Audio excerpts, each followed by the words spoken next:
Well, good afternoon, everyone. I'd like to welcome you to the 75th meeting of the Jacksonville Tourism Development Authority. We're going to begin the meeting with a couple of oaths of office. So we'll call on Carmen to perform these oaths. Thank you.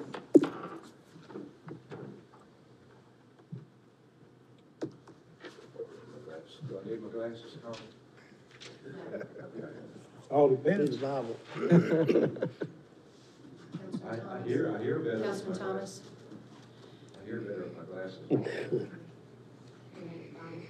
Thomas, you want to place your left hand on the Bible, raise your right hand, and repeat after me.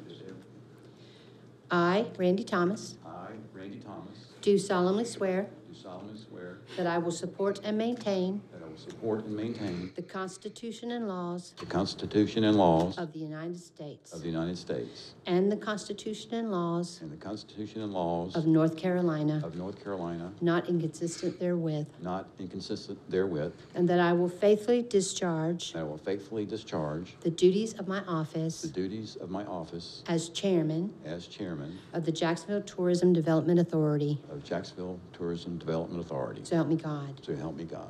Congratulations. Thank you.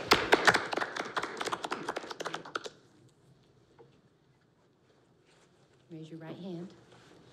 I, Robert H. Bob Warden, Jr., I, Robert H. Warden, Jr., do solemnly swear do solemnly swear that I will support and maintain that I will support and maintain the Constitution and laws the Constitution and of laws the United States of the United States and the Constitution and laws and the Constitution and laws of of North Carolina, North Carolina, not inconsistent therewith, not inconsistent therewith, and that I will faithfully discharge that I will faithfully discharge the duties of my the office duties of my office as a director as a director of the Jacksonville Tourism Development Authority. of the Jacksonville Tourism Development Authority. That is So- hard to say, isn't it?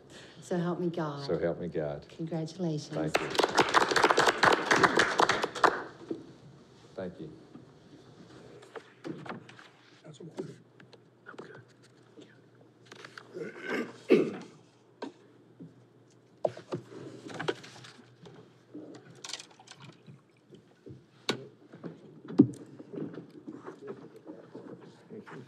All right. Officially call this meeting to order. The first item of business is to adopt the agenda. I'll make a motion to adopt the agenda. Second? All right, have a motion and a second. All in favor? Signify by saying aye. Aye. The second item is to approve the minutes of our November 19th, 2020 meeting. So moved, Mr. Chairman. All in favor, signify by saying aye. Aye. Thank you. All right, we're going to start with some comments from John Carter. Chairman, with your permission, I'd like to reflect just a moment upon the passing of Pat Walker last week. And as I do this, Kim's going to put some slides up and of Pat. Pat, I only learned this week, was never in the Marine Corps.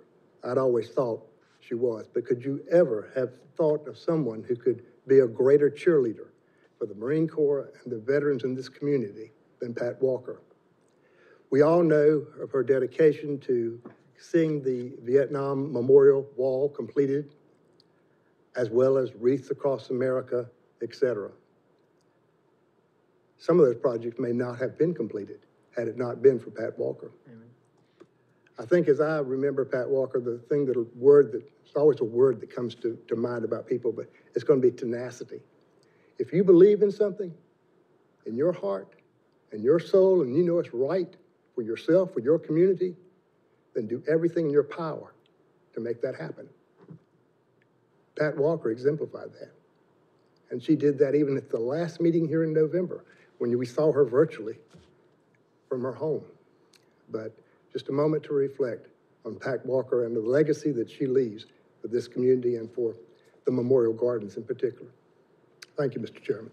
Thank you, John. That's a fitting tribute. Well, this being the first meeting for myself as chairman and Mr. Warden as director, we're going to kind of take a step back and look at where we are or how we got here, yes. And we're gonna have a presentation from John and Richard on the basis of our authority and the purposes. And, so, John? Mr. Chairman, I'll start. Since I guess I'm the oldest one in the room, as far as, besides Mr. Hagan, and I'm going to reflect on our time together.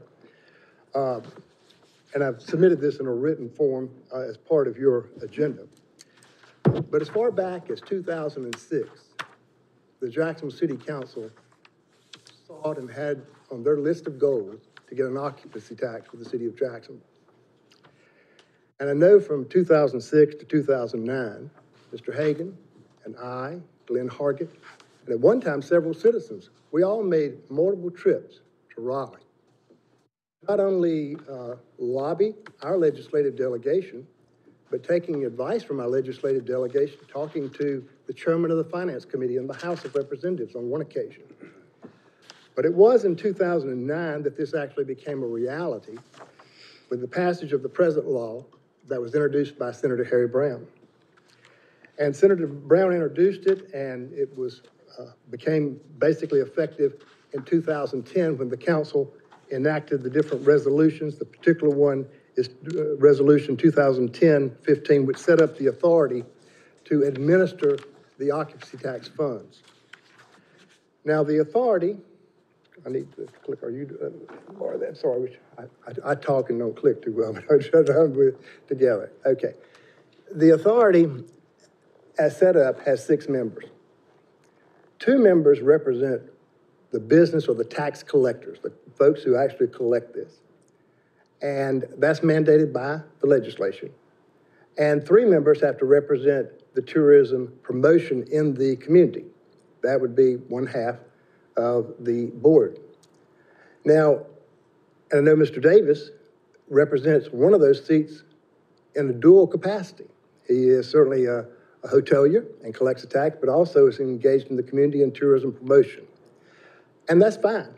Theoretically, if you had 3, you could have 3 people that took up the total there. It can be duplicates, if you will, like Mr. Davis sits in a duplicate capacity.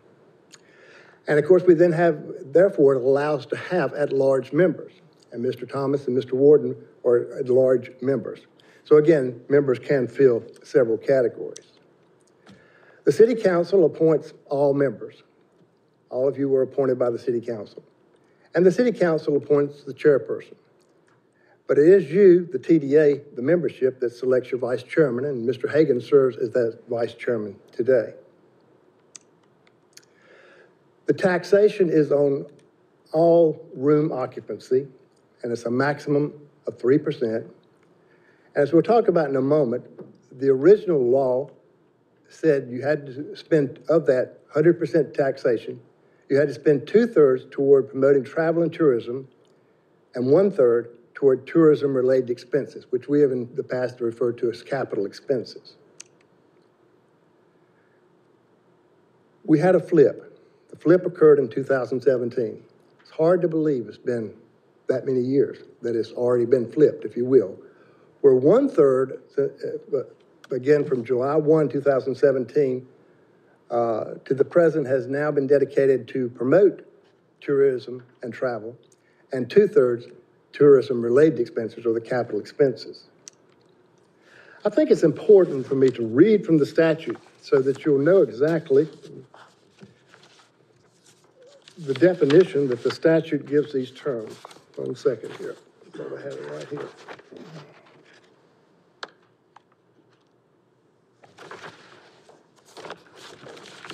I got it here.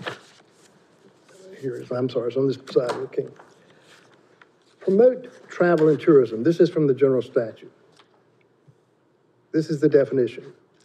To advertise or market an area or activity, publish and distribute pamphlets and other materials, conduct market research, or engage in similar promotional activities that attract tourists or business travelers to the area.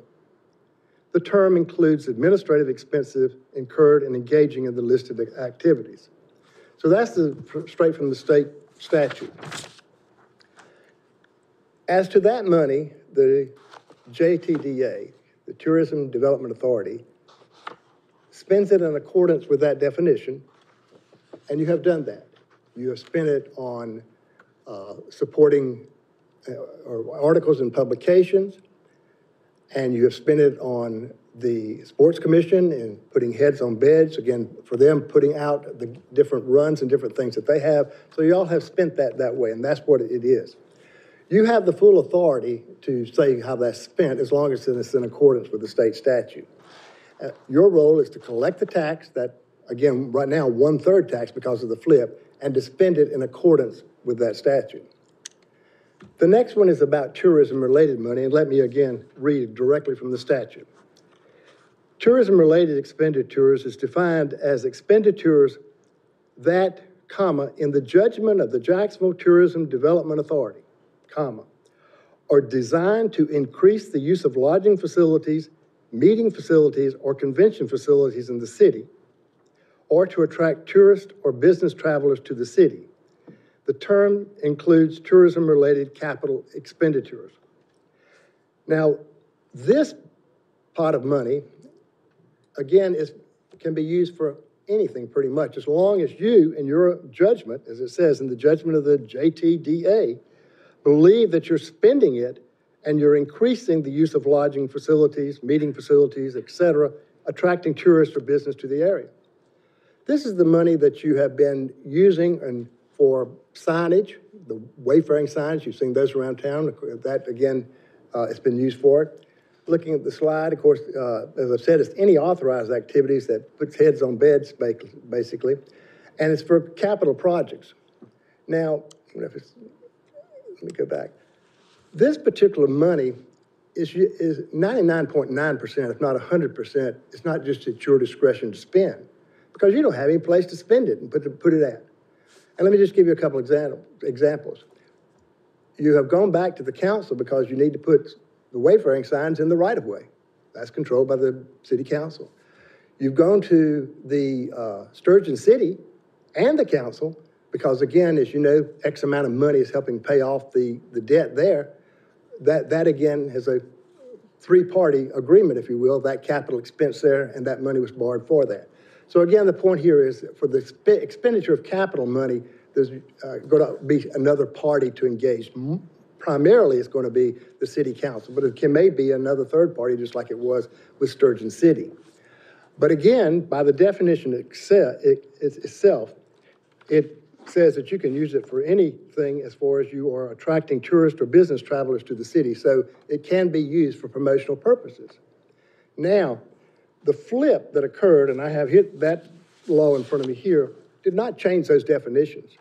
All it did was flip 1/3 promotion, 2/3 tourism-related or capital expenditures. It didn't go and change the definitions at all. The definitions, because this is uniform throughout the state of North Carolina, and I think I need to address that.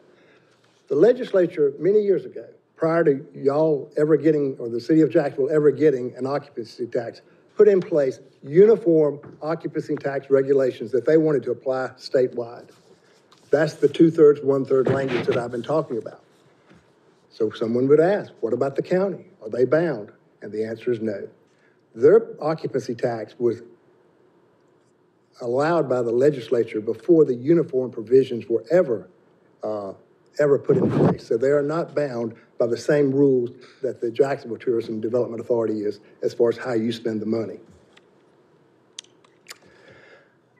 The TDA cannot borrow. It seems counterintuitive. You can't tax. Well, yes, we do tax. We tax people because when they get a room in Jacksonville, there's a tax. But it's not like the city council in tax. With the city council, there is X amount of property within the city of Jacksonville. Now, there's a valuation that occurs every 4 years, or revaluation, and there's a mandate that the council always has to go do revenue neutral. And then you can decide whether you want to go up or down. Again, that's the council's. This is different, though, with the TDA money. You don't control how many people sleep in the city of Jacksonville tonight. You don't control whether it's going to be high or low, and we certainly saw this when the pandemic started last March or whatever, and Rick and Chris can talk about this, and your graphs here demonstrate it. There was one month that went straight down. So the taxing authority, you don't have that primarily without additional legislative authority because you don't have the right to tax like a city government or the county government does. And therefore, if you can't tax, you can't borrow money and cannot create debt. So if you wanted to do anything of that, it's going to have to be in conjunction with city, county, or some governmental authority that has the authority to actually tax. These are the staffing of the Tourism Development Authority. Dr. Woodruff is our liaison. I, as city attorney, am here to give you legal advice. Gail, by statute, is mandated to be your ex officio finance director. Carmen is here for putting together the agenda and doing the minutes. And then there's two persons, other staff persons, marketing and creativity, or promotion. That's Kim Tillman. And Kim has worked with Glenn, and y'all seen her sit at the table here. And of course, Deanna Treble has been the capital projects manager for several months, maybe a year or so now, and she's worked with you on some of the signage and things of that nature. At this point, I'm going to turn it over to Dr. Woodruff. Unless you have some questions, I'll be glad to answer any questions. I do have a question. Sir. Is it possible for this board to buy a piece of property? Is it possible to buy a piece of property? Can you hold title in your name? I need to research that, Ken, a little bit further before I would say yes or no. But I don't mind doing that and getting back with you. Okay, thank you. I mean, That's a good question. That came to my mind too, as far as assets, our primary asset is the funds that we collect. And then That's correct. We disperse them. We haven't, in the past, haven't seen any. but if you've got money in real the bank assets. and want to buy a piece of property and you are an authority, which is et cetera, but again, let me research that and we'll get back with you. Thank you. Thank you.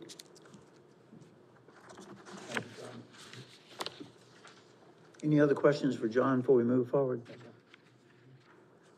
John, maybe one clarification. Okay. It wasn't necessarily restricted to 2/3, 1/3, was it? With the word, at least, could there be the potential to, if there's a need for a particular fiscal year, that's maybe an outlier and the judgment of the authority determined that maybe 4/5 of that needed to be distributed to promotion, with it saying at least 2/3 and then the remainder, is that flexibility there based on the judgment of the authority? The statute says this with the flip statute I'm looking at now. The authority shall use at least 2/3 of the funds remitted for tourism-related expenses and shall use the remainder to promote travel and tourism, a promotion. The other one says the authority shall use at least, just a moment here. But no, that's where it is. The other is when it flips back, and that is, as we said, in 2027. The authority shall use at least 2/3 of the funds remitted to it for tourism-related. By being tourism-related, you could actually take the whole enchilada and spend it for promotion. Okay? You with me? Because tourism-related, you have the flexibility, spend it for capital or for anything else. Now, as far as the 1/3 promotion, here, as we live during the flip period, if you will, that has to be spent on promotion. That could not be taken and spent on capital projects, et cetera. You would have to spend at least 1/3 of the money you collect on promotion. Does that answer your question, sir? Yeah, the flexibility is there, though, if it were determined that. It's more flexible to promote than it is for capital projects. Right. That 1/3 has to be spent for promotion. And again, like I say, in 2027, it'll flip back to being 2/3 have to be spent for promotion, unless this is given more length of time by the legislature.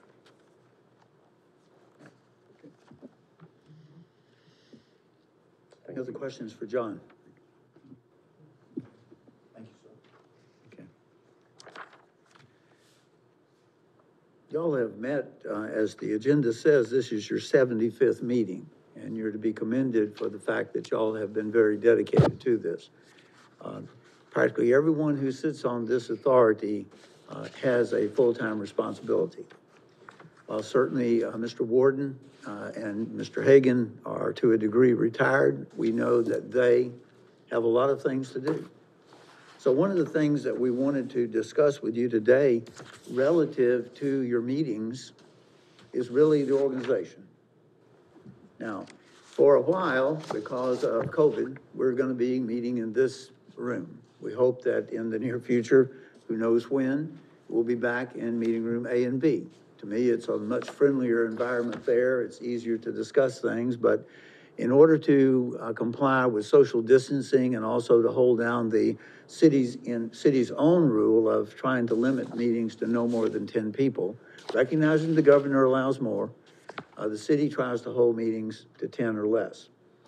So in November, you adopted your schedule of meetings for 2021 and 2022. And I think planning ahead is always good. But at the same time, we need to sometimes make sure that's exactly what we want to do.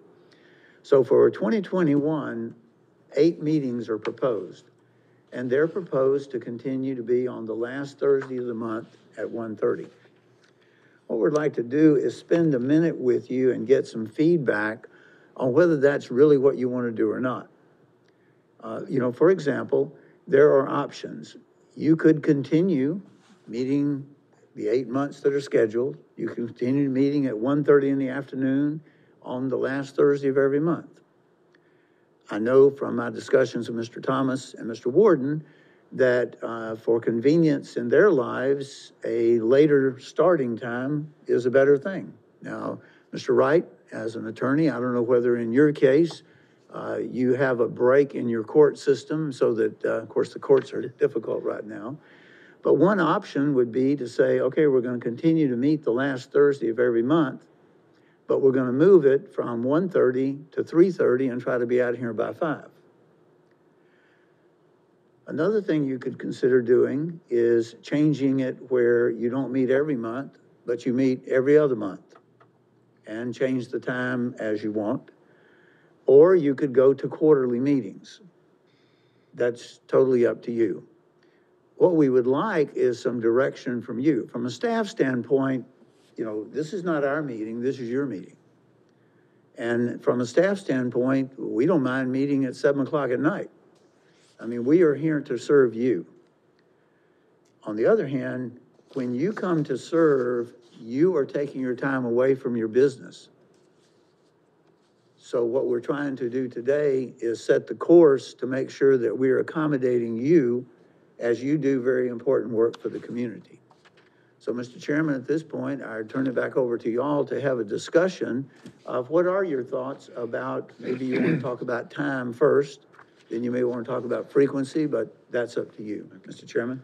How about, we'll just do a poll. Let's start with Chris and have your thoughts. I'm pretty open regarding the time. I mean, if 3:30 to 5 would be more convenient for, a percentage of our members, I'm open to that change. Regarding dates, did you want to discuss time first, or do you want to discuss the frequency, or?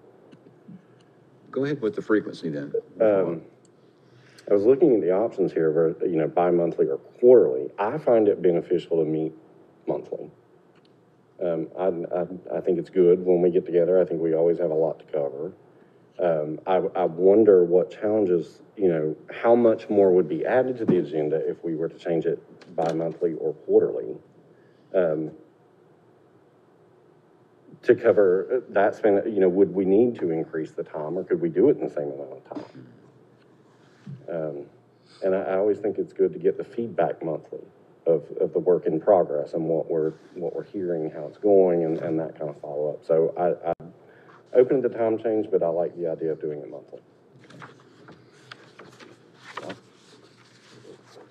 Let me just address frequency first. Since I'm the new kid on the block, I have no feel for how much business we need to discuss and so forth. So I'm not going to participate in that. But as for time, as a retired person, I would prefer to have those who have a job. If 1:30 is better for you, then I'm fine with that.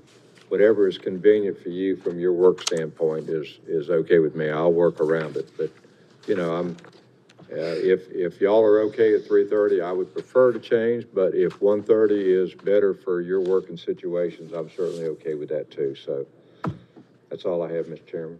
All right, Chris. Kind of similar to Chris, I'm pretty flexible.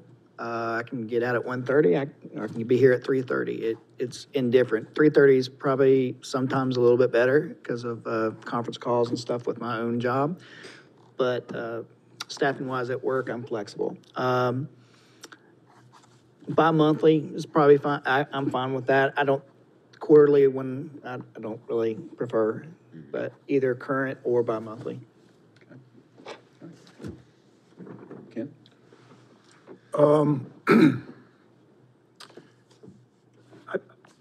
On the time, I have a concern about the 3:30. Well, let me back up a minute. I think Chris has raised a good point. If we wind up going bi-monthly, how tight is the schedule gonna be?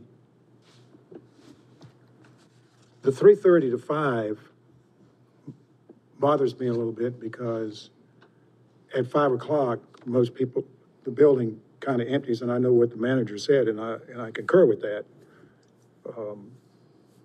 But I don't like to keep people here past the hour either. I'm just a little concerned that if we back ourselves up into a 3:35 situation, that we're not gonna get all our work done and we're gonna go over 5. So I'm more comfortable with the 1:30 for that reason. Bi-monthly, I think, I'm kind of open on the amount of time, but bi-monthly kind of sounds reasonable to me. Quarterly, I'm not in favor of. I just think that's too long of a stretch.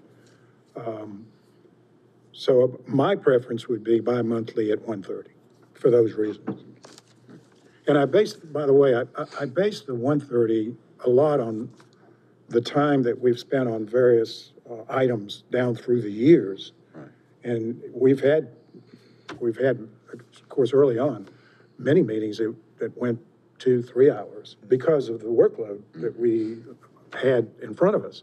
So I'm just more comfortable with the 1:30, but I do recognize that if it's a problem for, people's work, then I'm willing to adjust it, but I'm just more comfortable with 1:30 and bi-monthly. Ernie? Okay. As you know, I'm an attorney and court goes on, even with COVID. I am more comfortable to answer the question directly with, number one, the current schedule, because our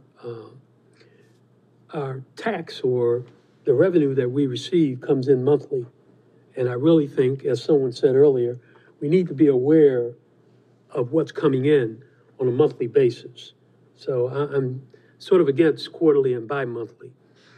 So I'm for the current schedule, because I really think we need to stay on top of this in case something comes up. Plus, it should lighten the load on our agenda if we meet monthly. If we meet bi-monthly, what I'm concerned about is that we're gonna have too much backed up, perhaps over a month or something, if we do every other month. With regard to the time, many of you have heard me state that I have to go back to court at 2 o'clock. What normally happens with court is we're on a break from 12:30 to 2. The meeting starts at 1:30. We're never out here by 2. So I am a proponent or in favor of number 2, current schedule, 3:30 to 5 p.m. I figure if it's later on in the afternoon, I can work my court schedule, and being the boss, I can sort of work my scheduling as far as appointments and everything to suit that. But 1:30 is really causing, it's like in the middle of the day. Like, for example, right now, it's 2:01. I would have to be back in court to answer up to calendar call or to a jury trial or whatever. But at least I can explain to the court that perhaps, Judge, we can recess at 3:30 and I'll come back at 09 the next morning. So it's easier for me, the second option, and that's what I would prefer. Okay, it sounds like we've got, somewhat of a consensus. I, personally, like the manager mentioned, 3:30 allows me to have most of the day to work that day. This activity is incompatible with my normally day-to-day stuff. It's not like I can come here and work the rest of the day. Just have to kind of stop my day, or it has to be, like I said, truncated, whereas the 3:30, I'm definitely in favor of. I understand we could go past 5, but if that happens, we meet at 5 every couple of weeks for the council, so it's not unheard of to be here after 5. I'm cognizant of the kind of the box we're in now, where we're not really as busy as we could be or would be, just because of the nature of our environment with the COVID situation. We're more delaying, postponing, canceling events. But I appreciate the people, your opinion that we need to stay current on top of things. So I'm thinking what I'm hearing is possibly number 2 is what would be the most acceptable in general. I mean, it's... And let me clarify, certainly my era, I was not in any way anticipating that the meetings would in fact last till 5 o'clock or could only last until 5 o'clock. So if you look at any of those options, take the ending time off. There will be times, as Mr. Wright and Mr. Hagan have both said, that there's going to be business that you may be here until 5:30, 5:45. Hopefully, most of the meetings can be handled in a very judicious fashion, and that we can have you out of here in a reasonable time period. So it's not our intent as the staff to suddenly raise the hand and say, sorry, folks, 5 o'clock, we're all headed out of here. The G10 staff, the media staff, they are very flexible. Believe me, they work long hours. And obviously the 3 of us do also. So it's not something that you have to worry about ending the meeting. The real question was, what time did you want to start? So let me give you then a thought, and I have some recommendations. On the short term, I think one of the things that we need to do is really get to know each other. And what I mean by that is, when Ken was the manager, there was a certain way that he managed. When others were the city manager, there were ways they managed. I managed the way I manage. When Glenn was really the heartbeat and the staff person of the TDA, there was a way that he did it. You can see just by the very agenda that that's not the way we do it. What we've done with the agenda is to really make it as close to what we do with the city council as possible. That way, we're not thinking, well, the TDA work needs to be done this way and the city council needs to be done that way. So on the short term, what I recommend to you is over February, March, and April, let's stay with the last Thursday of the month. Let's stay with monthly meetings, and let's meet at 3:30. And if we get out before 5, if we don't get out till 6, that's what happens. But that would be a recommendation I'd make to you. Then the second recommendation I'd make to you is this. Sometime around April, we've gotten to really understand, I get to understand better how y'all want the business to be operated. You get to understand my thoughts about operating the business.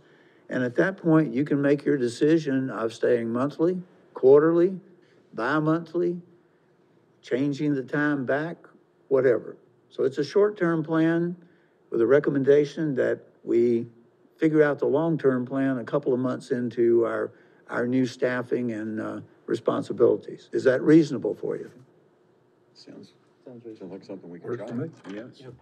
Well, we always have the the we can flexibility to change change at any time if we find it's not working that way, or if it works good, or I think, it's an opportunity to try and try something different. I mean, obviously the meeting is somewhat different today. We've got reports the directors received in writing as opposed to in person that, can help add to our three E's: efficiency, effectiveness, and economy.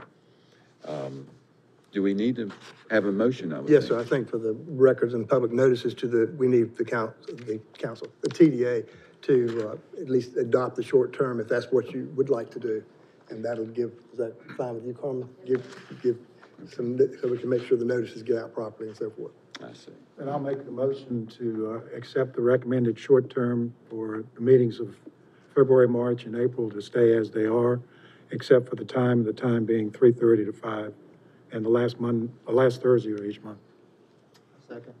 Can I speak on that? Of course. I think, Richard just indicated that there really is no, ending on, the, meeting time. I'm sorry, then at 3:30, yeah. And I just wanted to, that our meeting begins at 3:30 Yeah. until we conclude our business. Right there, yeah. And I guess one additional thing I'd like to add, just when we do hit a point where we discuss frequency again, obviously the nature of travel and tourism has become much more acute. And can change at any given moment. It can at any point, but particularly now. And, even when we start to head back to some kind of normalcy, there's going to be a need for a response to that. And that's part of my reluctancy to kind of widen the gap between, in the frequency of our meeting. Address that. It's a very valid point. I commend Glenn and I mean sincerely, I commend Glenn for giving you a calendar for 2 years.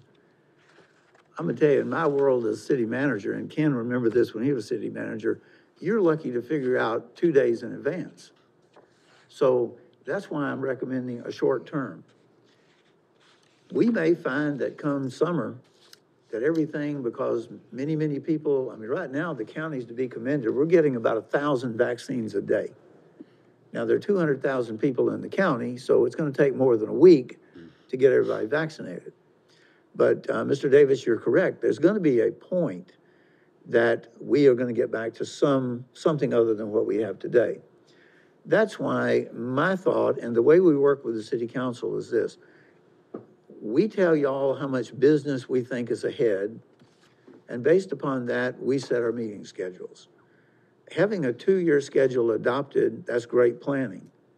I don't think it fits reality, especially given the reality of what we're currently in. So I would suggest to you that come along April, we just continue to say, okay, what's your meeting schedule for the next 2 or 3 months? How much business do we have to do?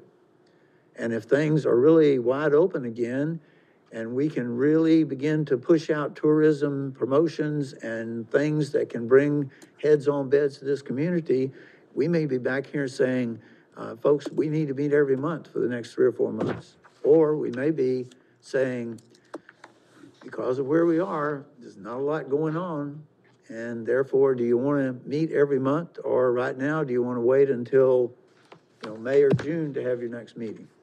So I wouldn't want you to lock in an approach. I think you make a very good point. Yeah, and obviously, I'm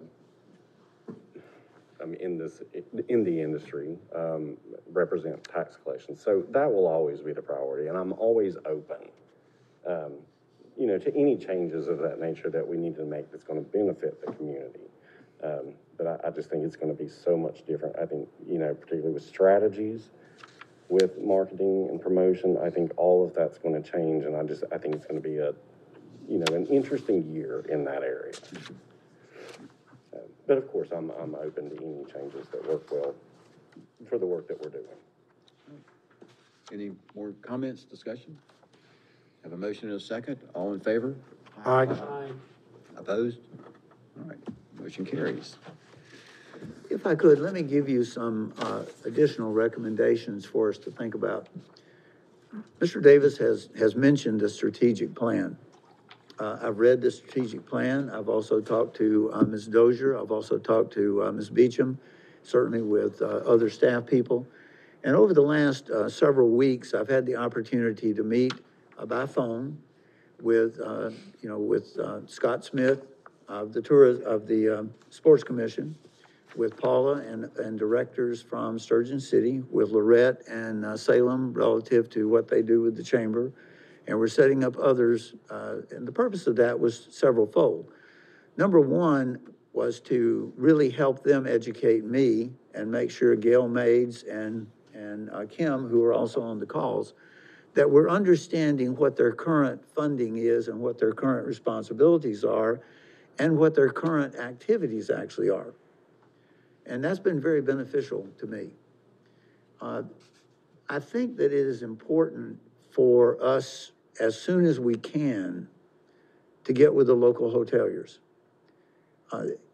It's easy when things have not changed to have a strategic plan looking forward based upon the conditions of the past.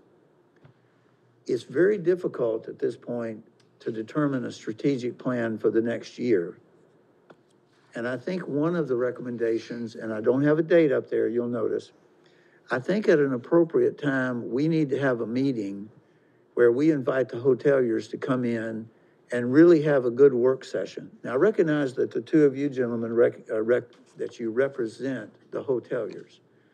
But we need, in my opinion, and I've talked to Susan Dozier and to Teresa Beecham about this, they think it's a good idea too. We need to get input from your counterparts as we think about what we're going to do the next year to the next year and a half. We have to make a strategic plan based upon current conditions, not historic conditions. So that's one of my recommendations.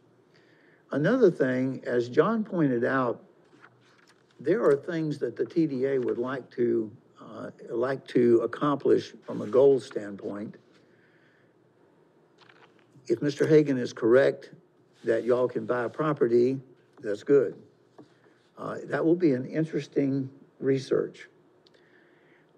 On the other hand, even if you can buy a property, I think it's essential that you hold a joint session with the city council on goals and strategic plans.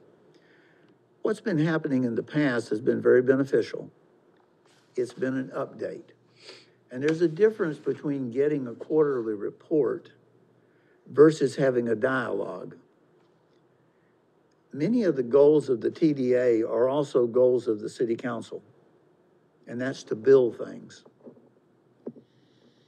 We need to also agree that the TDA is not ever going to have enough money, nor is the city council alone going to have enough money. So working as two groups working together to set their priorities and goals, to me, is very, very logical.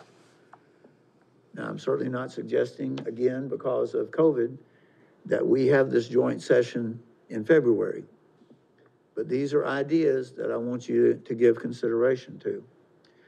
The other thing that I think we should do is to review all the current contracts as well as the reports that come to the TDA. I have, all of the contracts here, the strategic plans, the scope of work, and so forth, and I found that very beneficial. But I also know this, those were established at a point that is not today. We're not that far away from July 1st. What's July 1st? The start of the new fiscal year. I can tell you, the scope of work for Susan Dozier ends June 30th. The scope of work for Teresa Beecham ends June 30th. We need to be working together to figure out, okay, what is it that we actually want them to be doing come July the 1st? I will tell you, I think they do very valuable work for you, for us now. I can tell you that I think that the things that they are doing have brought a lot of success. But I will also tell you, those scopes may not be what you want for the next year. So one of the suggestions I'm having is that we review all the current contracts with you, and that we also decide what is it that you want those scopes of service to be for the year ahead. Now, as far as the reports to the TDA, You'll notice that today, we do not have Scott and Paula and Lorette and Salem in the audience. I've talked to them, as I said, and I've asked them, would they be offended? I've read the minutes. Many of the times they come and they sit for an hour and a half, and they give you 3 minutes. And I've asked them, do they mind doing that? And they said, no, they don't mind doing that, especially since you're giving them money. But I've also asked them, is that really a good use of their time? And their answer is, sometimes it's essential that we be here, but a lot of times it's just a courtesy. So one of the things that I would like to have the flexibility of doing is determining, do they need to be here every meeting? Now, I'm not talking about Teresa and Susan from a marketing standpoint. I'm talking about the people that you are funding. Do they need to be here every month? Or do they simply submit a written report and maybe every other month come? I think that's something that we will have to gauge, you will have to gauge together. You can read the reports that they have that are here, and from that, you can get an idea of, in your own opinion, would it have been beneficial for one of them to be here to report at this meeting? Or, based upon what you've read in their report, are you comfortable that you're being kept up to date, but maybe a month away, you would like for them to actually be here in person, so that you can look at the notes and you can get a more firsthand update? Again, because of the environment that we're currently living in, maybe you don't need them here every month. On the other hand, when things clear up and we really get active, maybe you will need them here every month. And again, these are just suggestions. Let me also suggest this. The budget, in talking to Gail, the budget's not going to change much, but it is going to change a lot. Now, if that didn't sound like talking out of both sides of your mouth, I'm not sure what it is. Your budget technically only has to be your revenue and your gross expenditure to the two categories: tourism promotion and tourism related. We're going to refine the budget, though, so it is very similar to a city budget, with much more defined line items, so that I think you will find it, where you're certainly used to this budget, I think you're going to find that the new approach that Gail is working on is going to be equally as informative, and I think much easier for you to understand where the money is being spent. And I think the money is being spent very wisely. I think we also need, as I said, to go back and revisit the strategic plan and the capital plan. We know that you have put money into wayfinding signs, that you put money into monument signs for the Beirut Memorial, Grove, and others. We've also found we can't build those things for the money that we have.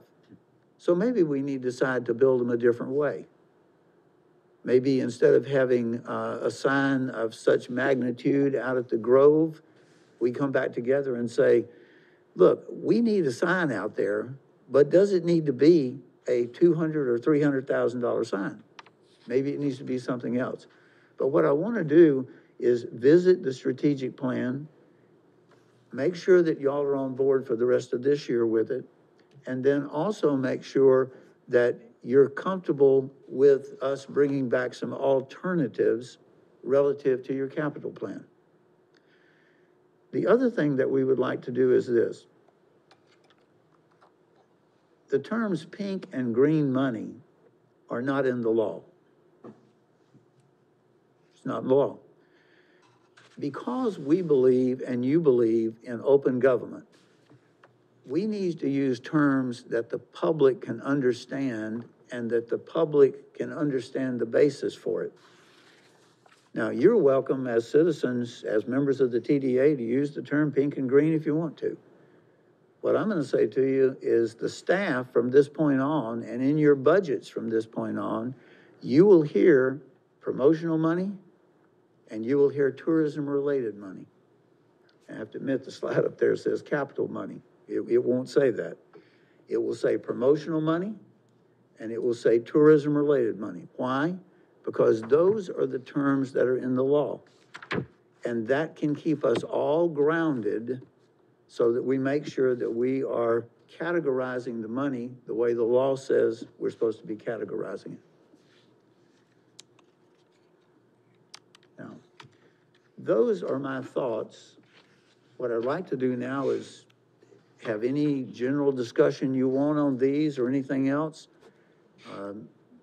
You know, answer any questions that you might have. So I appreciate the opportunity to spend a moment with you on those topics. Mr. Chairman? I think I'll start it off. First of all, I think there's some great recommendations here. There are things that have been on my mind for some time. And I really think that a better understanding and a better interaction with the city council would be beneficial for us, and I think it would be beneficial for the council.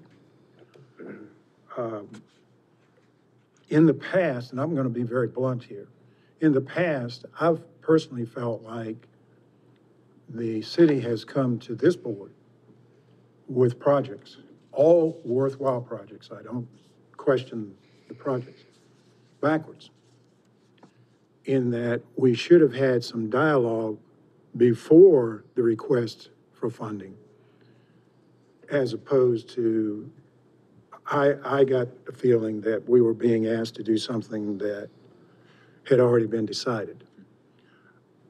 Personally, I would feel more comfortable going forward with more dialogue from the city and the council as to funding. And I think this is a good start. I think sitting down and discussing things ahead of time.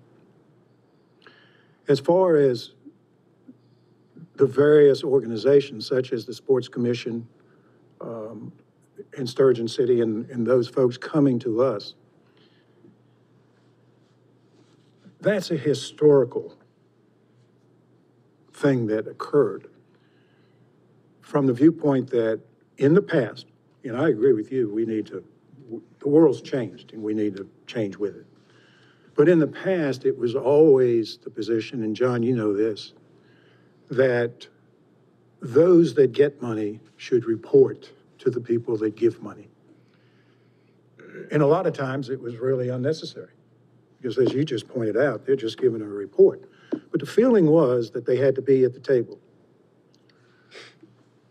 I think as long as the council and as long as the administration is comfortable with these people receiving the money and not having to be seen frequently, as long as that exists, as long as that's everybody's viewpoint, that would work better in my opinion. So I am excited about what I'm hearing. And I really believe that, and it won't be done overnight, it'll take a little bit of time, but I really believe that some of these things, I like the idea of the strategic plan and having a capital plan. I believe that. I would suggest though I know you want to follow what the law says, the promotional money and the capital money, but I think most people understand capital money. I like that phrase, but that's just me.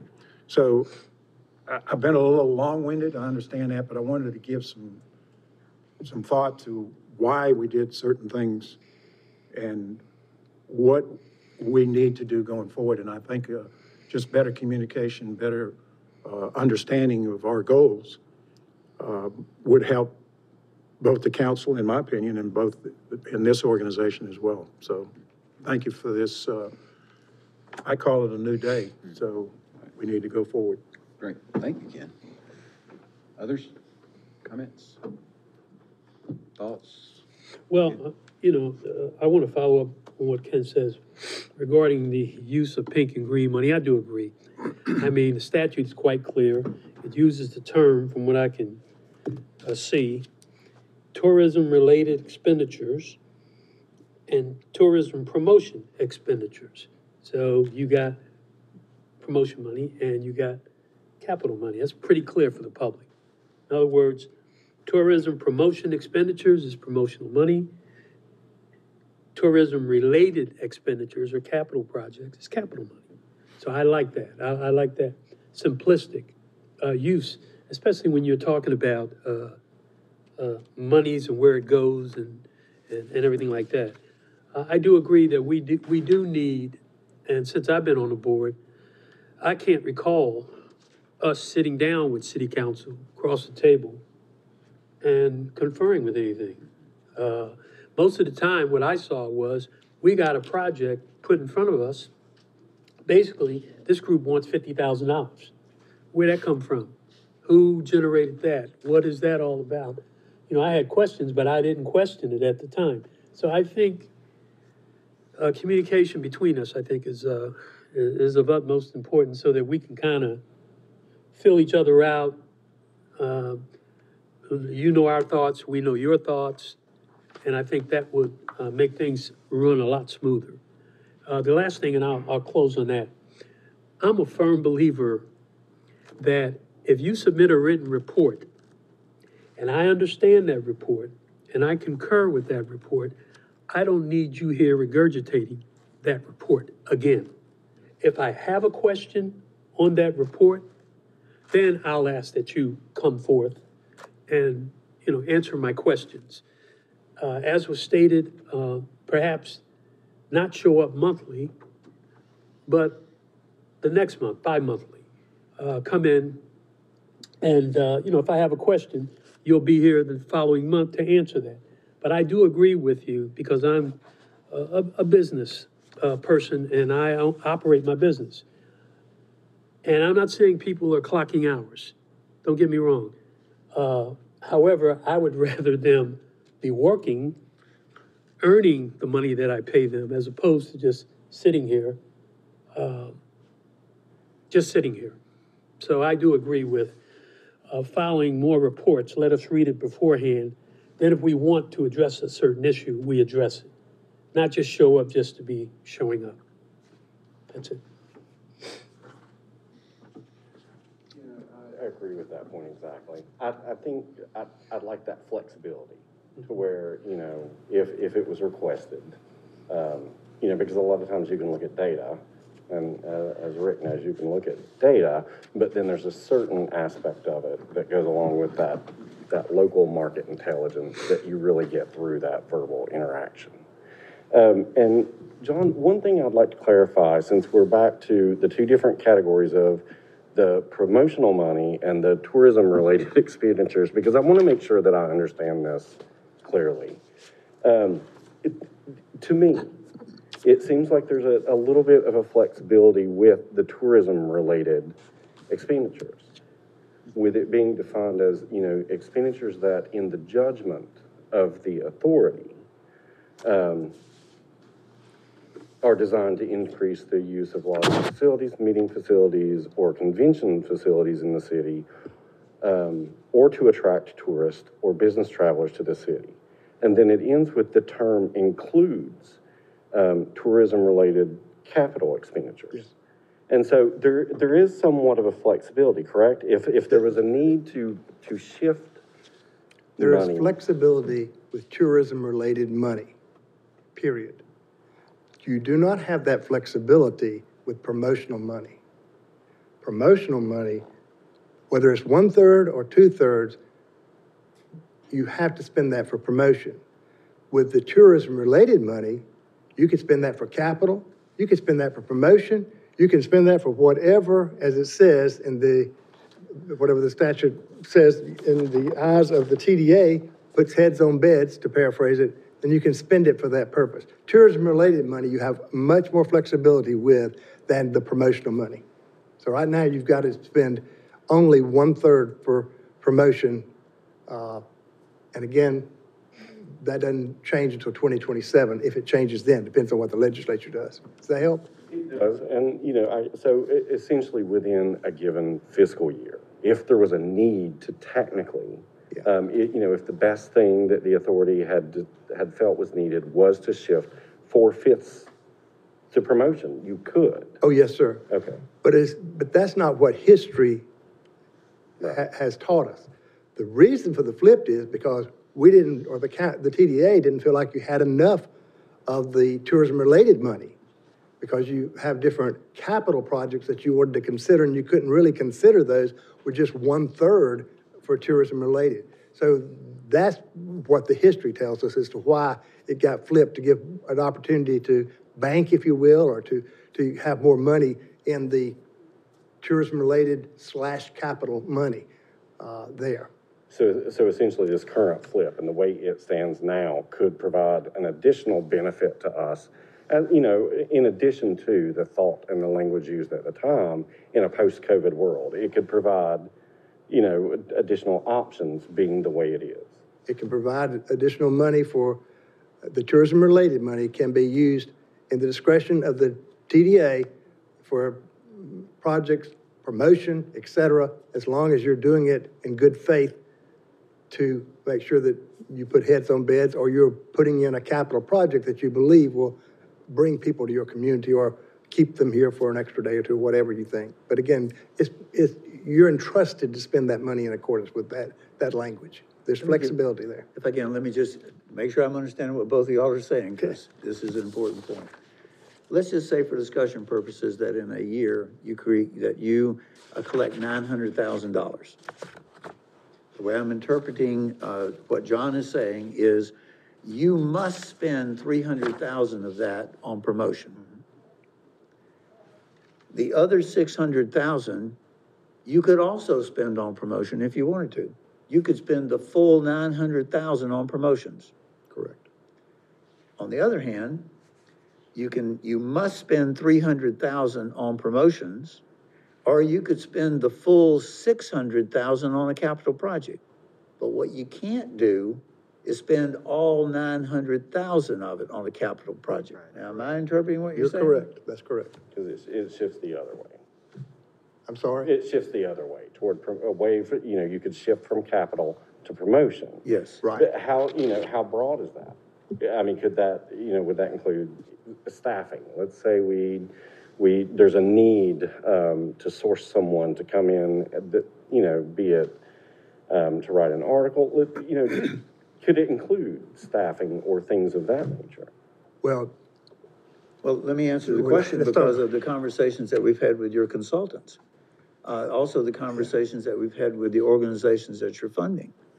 Now, when you look at the promotion money, the way I understand it right now is your contracts with Teresa Beecham and your contracts with Susan Dozier are paid for out of the 1/3 promotion. correct. Also, the money that you're giving Sturgeon City and the money that you're giving the Sports Commission is coming out of the 1/3 promotion money. Not totally correct. Well, That's right. There's let me do it different. On the Sturgeon Let me do City. it different. Sturgeon City. Sturgeon City gets Vietnam. it gets 80, Oh, that's cap. I believe it's $80,000. Well, let me do the Sports Commission because I know that. The Sports Commission is given $80,000 out of promotions. How do they spend that? They can spend it for any operating expense. They can spend it on salaries, they can spend it on rent, they can spend it on electricity, they can spend it on pamphlets. Why? Because everything Scott does is about promoting. Now, that's not my decision. That was your decision as a TDA when they came and asked for the money. On the other hand, what you could have said was, okay, we're going to give you the 80,000, but we're going to take it out of the 2/3 tourism-related money. You could have taken it out of either pot. Now, there are other monies that go to Sturgeon City or to the Sports Commission that could come out of, that may have come out of the other pot. Well, let me clarify that, and Mr. Hagan can help me if I'm wrong. But of course, there was a bond where we built the Center for Public Safety, but a component of that, $4 million, helped to build, or did build, the Sturgeon City building. There's an agreement that there's a debt to pay that bond back. And so the TDA pays, and I'm gonna make numbers up, it may be right numbers, may be wrong, but it's $75,000. And I believe we get we get 75,000 from Sturgeon City.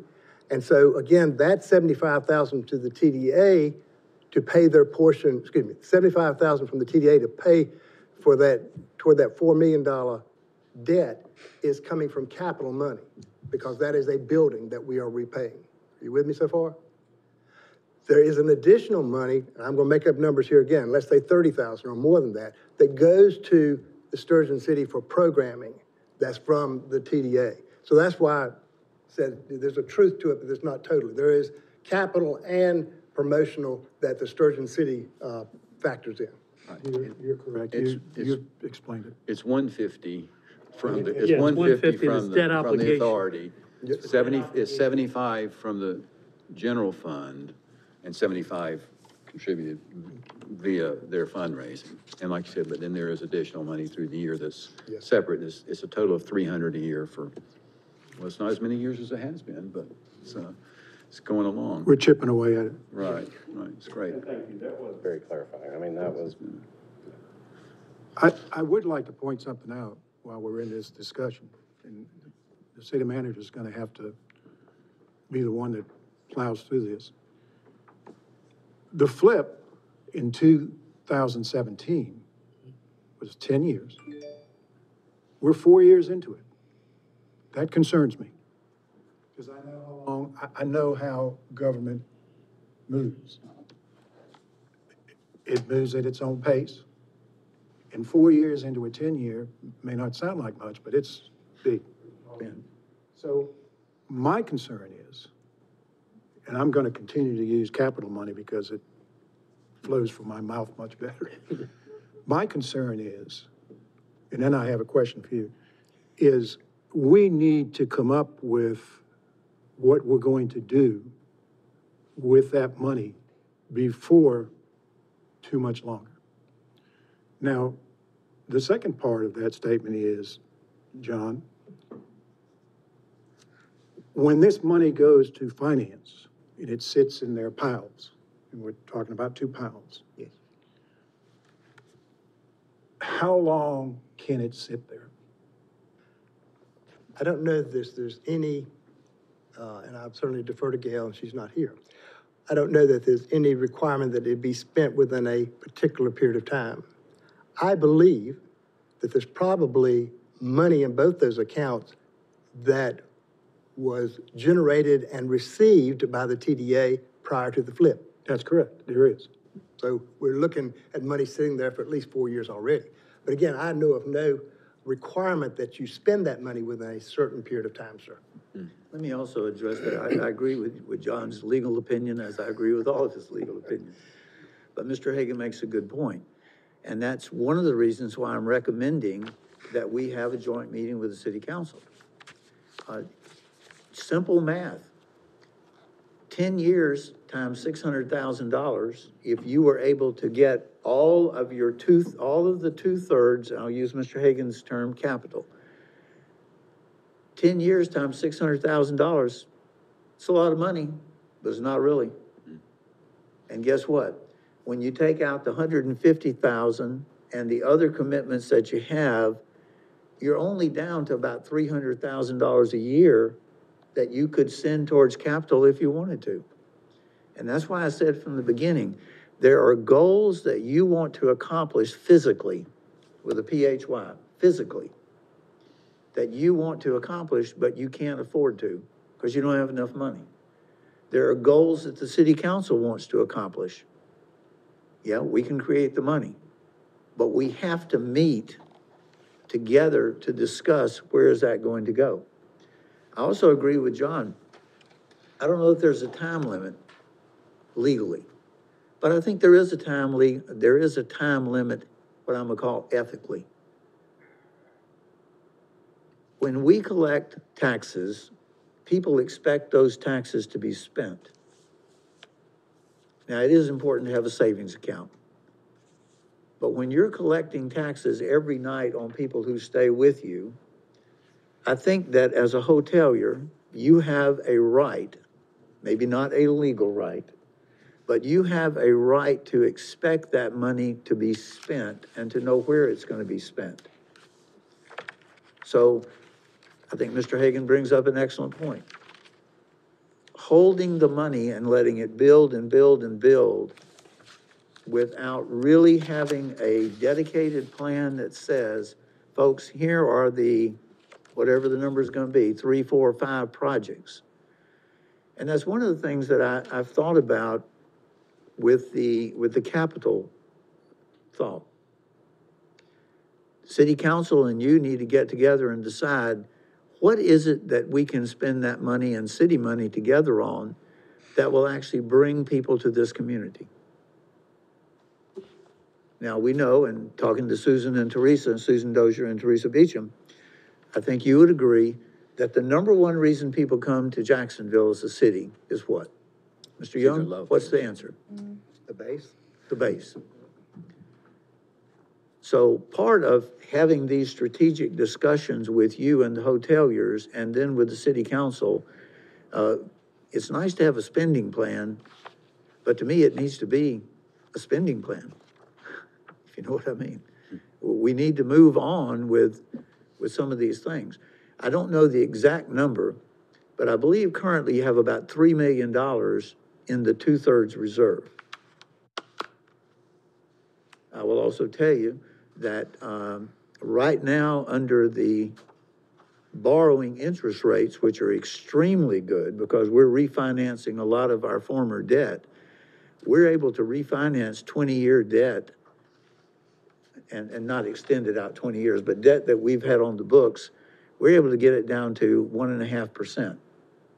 So if we're going to build something that requires debt, you saw from John's presentation, you can't do that, but the city council can. And if any of us think that in our lifetime, we're ever gonna see interest rates any lower, then you're gonna apparently live a whole lot longer than I am. So I'm in favor of moving some of these things forward. And the best way to do it is to set up, I think, these joint sessions we've talked about. I apologize for being in the preaching mode today. That's not what I wear a suit for, but I appreciate the courtesy that you've been listening. Very good. A lot of good discussion. It's been an interesting meeting. I think we've learned a lot. We got a lot to learn, and but the opportunity to do it. I guess if there's nothing else on the agenda, we could move towards any director's comments. Of course, we've had any final comments anybody has to offer for today. Well, I would just like to compliment Mr. Carter on his recognition of Pat Walker. All of us on this board have been amazed by how she approached things and how she got things done. And, you know, my heart goes out to her family, and she was a person that this community is going to miss, especially the military community. I'm saddened by that loss, and I'm sure the community will feel that loss going forward. So thank you for that, John, and I'm sure everybody shares that. Certainly. Anyone else? Well, I guess I just think, thank you for, or thank the city council for the faith they put in me to be the chairman. I think that we've been a very fortunate authority. We've had a great product that people love to come to Jacksonville to see their loved ones, and it's sustained us. We've had even the bad things turned out good with the hurricane and such. The base is obviously our lifeline, but we've got a wonderful environment to promote, and I know we're going to have a lot of opportunities, and hopefully it can be effective, efficient, and economical in these efforts. It'll be an interesting time. Well, it has been, but it'll be more interesting. We can adapt and move forward. With that, again, thanks for everybody for coming and participating and what you contribute. Thanks for the folks watching on TV. And with that, I'll ask for a motion to adjourn. Before you do, word around town was that there was a birthday today. Oh, that's true. I heard that, a couple mentioned that. It was, It's a rumor. It was Word around 39, town was there was was a it birthday 39 today. or, Well, as I told my grandson this morning when he called, I'm gonna start moving backwards, so. Oh, well, the rumor is true. I think we all ought to sing to it. You ready? Oh, my God. Happy birthday to you. Happy birthday, Mr. Red Sox. Happy birthday to you. Thank you. Did you get that recorded? We need to make some money off of that. Thank you very I don't much. think I that's appreciate promotion there, but anyway. All right. it. I second the motion. Motion made? Second? Okay. All in favor? Aye. Motion adjourned. All right.